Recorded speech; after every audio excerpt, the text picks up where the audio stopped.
রোগীকে ভোলা 250 শয্যা জেনারেল হাসপাতালে ভর্তি করেন মোহাম্মদ মহিবুল্লাহ, কিন্তু চিকিৎসক ঢাকায় রেফার করেন। ভোলা সদর হাসপাতাল থেকে ইলিশা লঞ্চঘাট পর্যন্ত বেসরকারি অ্যাম্বুলেন্সে করে নিয়ে যাওয়ার জন্য কথা বললে তারা 1500 টাকা দাবি করেন। পরে হাসপাতালের বাইরের অ্যাম্বুলেন্সের সঙ্গে কথা বললে তারা 800 টাকা দাবি করেন।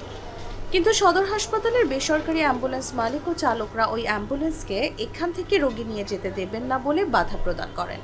পরে বাধ্য হয়ে সদর হাসপাতালের বেসরকারি অ্যাম্বুলেন্সে 1300 টাকার বিনিময়ে রোগী নিতে হয় তাকে। আমার ভাতিজার ছেলে হুন্ডা অ্যাক্সিডেন্টে গুরুতর আহত হওয়ার পরে বহনদী থানা স্বাস্থ্য কমপ্লেক্স তাকে চিকিৎসার জন্য ভোলা সদর হসপিটালে প্রেরণ করে। সেখানে সদর হসপিটাল তার অবস্থা আশঙ্কাজনক মনে করে তাকে ঢাকা মেডিকেল কলেজ হসপিটালে প্রেরণের পরামর্শ দেয়। তখন আমি তাৎক্ষণিক হসপিটালের সামনে অ্যাম্বুলেন্স এর জন্য তাদের সাথে কথা বলি এবং তারা আমার থেকে 18,000 টাকা ভাড়া দাবি করে। ভোলায় হরহামেশা সিন্ডিকেট করে রোগীর স্বজনদের থেকে এমন অতিরিক্ত ভাড়া আদায় করছেন বেসরকারি অ্যাম্বুলেন্সের মালিক ও চালকরা। শুধু তাই নয়, রোগীর স্বজনদের সঙ্গে দুর্ব্যবহারের অভিযোগও রয়েছে ভোলা 250 শয্যা জেনারেল হাসপাতালের সামনে থাকা বেসরকারি অ্যাম্বুলেন্স মালিক ও চালকদের বিরুদ্ধে।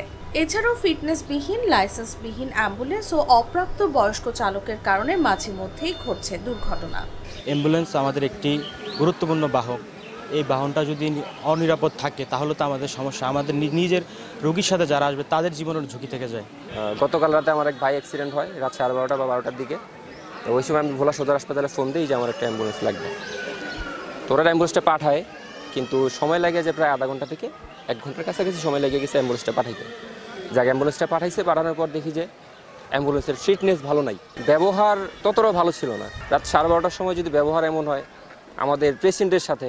সরেজমিনে গিয়ে জানা গেছে রোগী পরিবহনের জন্য ভোলা 250 শয্যা জেনারেল হাসপাতালের সামনে ও তার আশপাশে দাঁড়িয়ে থাকে 25 থেকে 30টিরও বেশি বেসরকারি অ্যাম্বুলেন্স, যার বেশিরভাগই ফিটনেসবিহীন, লাইসেন্সবিহীন। কয়েকটির চালক আবার অপ্রাপ্ত বয়স্ক।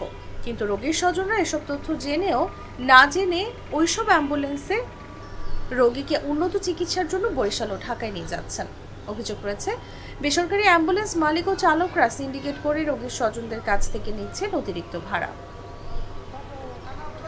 এছাড়াও ওই হাসপাতালের সামনের অ্যাম্বুলেন্স ছাড়া অন্য কোনো উপজেলার অ্যাম্বুলেন্সে করে রোগী নিতেও প্রতিনিয়ত বাধা দেন মালিক ও চালকরা।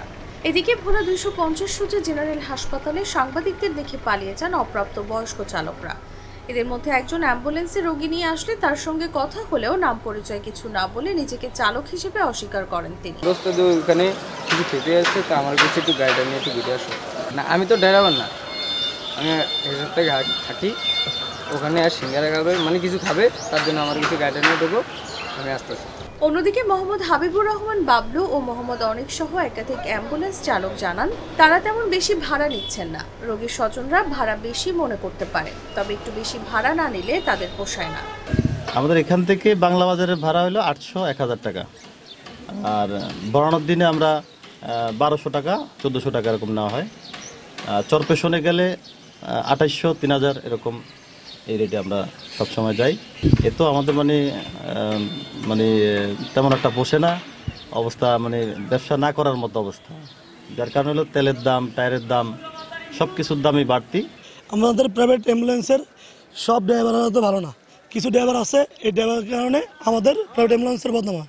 ভোলা অ্যাম্বুলেন্স মালিক সমিতির সভাপতি মোহাম্মদ মিলন হাওলাদার সিন্ডিকেটের কথা অস্বীকার করলেও ফিটনেসবিহীন, লাইসেন্সবিহীন ও অপ্রাপ্ত বয়স্ক চালকের কথা স্বীকার করে বলেন, ভোলার অ্যাম্বুলেন্স অন্যান্য থানা লেভেলে গেলে সেখানে ঢুকতে দেয় না, সেখান থেকে ভোলার অ্যাম্বুলেন্সকে রুগী আনতে দেয় না। এই বিধায় ভোলা যারা মালিক তারাও তাদেরকে রুগী নিতে দেয় না। আর আপনাদের ভোলা যে গাড়িগুলি আছে ফিটনেস এগুলি শীঘ্রই ঠিক করা হবে। সবাই মালিকদেরকে বলা হয়েছে যে ফিটনেস তৈরি করেন, ভালো গাড়ি করেন, আর এই পুরান গাড়ি আর দেওয়া চলবে না। তারা আশ্বাস দিয়েছে যে অতি শীঘ্রই ভালো মানের গাড়ি আনবে এবং এগুলি ফিটনেস কাগজপত্র ঠিক করবে। আর অপ্রাপ্ত বয়স্ক যারা আছে তাদেরকে গাড়ি চালান থেকে বিরত রাখা হয়েছে, যে আপনারা লাইসেন্স ছাড়া কেউ এখানে গাড়ি চালাতে পারবেন না, সবাই লাইসেন্স জন্য তৈরি কাগজপত্র লাইন করতেছে।